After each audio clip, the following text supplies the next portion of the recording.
200 bus kada batch ang bibiyahe para maghatid ng mga dadalo sa centennial anniversary ng Iglesia ni Cristo sa Philippine Arena sa Bukawi, Bulacan sa weekend. Posibleng magbukas ng zipper lane sa North Luzon Expressway sakaling maging matindi ang pagsikip ng trapiko. May ulat on the spot si Steve Dailisan. Steve? June, kasalukuyan nagpupulong sa ngayon ng mga miyembro ng Task Force Centenario bilang paghahanda sa malaking okasyon na magaganap ngayong weekend at yan ang centenaryong selebrasyon ng Iglesia ni Cristo na gaganapin naman sa Philippine Arena sa Bukawi, Bulacan. Kanina dito sa Quirino Grandstand, June, ay nagtipon-tipon ng mahigit sa 2,000 na mga miyembro ng Metro Manila Public Safety Legion ng MMDA.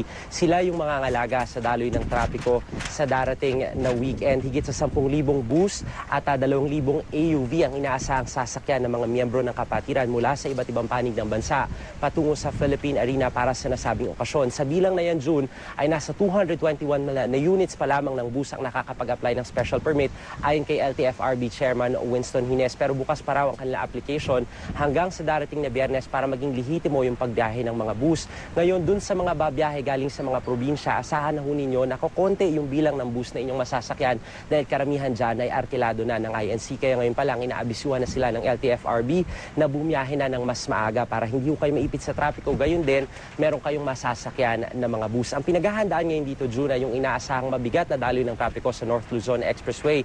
Lalo na maraming mga bus yung dadagsa. Kaya ang gagawin sa bawat exit, kung kayo po ay manggagaling sa mga probinsya ng norte, ay dediretso kayo sa NLEX hanggang sa Mindanao Avenue, saka kayo mag-U-turn patungo naman sa Philippine Arena. Kung kayo naman po ay galing ng Metro Manila o Southern Luzon, halimbawa, ay dire-diretso po kayo sa Philippine Arena, pero ibababa lamang yung mga miyembro ng kapatiran sa Philippine Arena, saka sila pupunta sa 13 bayan sa probinsya ng Bulacan na siyang magsisilbing staging areas. Isang lane ho sa bahagi ng MacArthur Highway ang ipapagamit para maging paradahan doon naman sa mga bus na kalahok dito sa okasyon na ito. 9 p.m. ng July 26 June ay isasara na yung venue at yung mga bus na gagamitin dyan.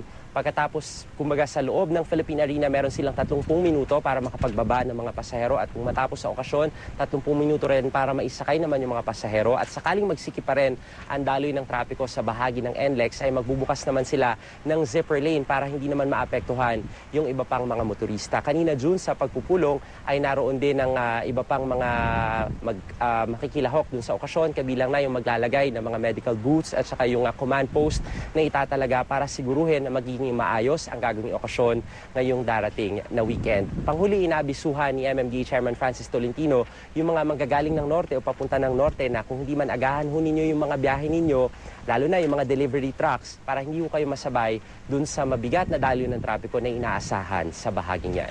Yan muna ang pinakaseryong balita mula pa rin dito sa lungsod ng Maynila. Balik sa iyo, Jude. Maraming salamat, Steve Dailisan.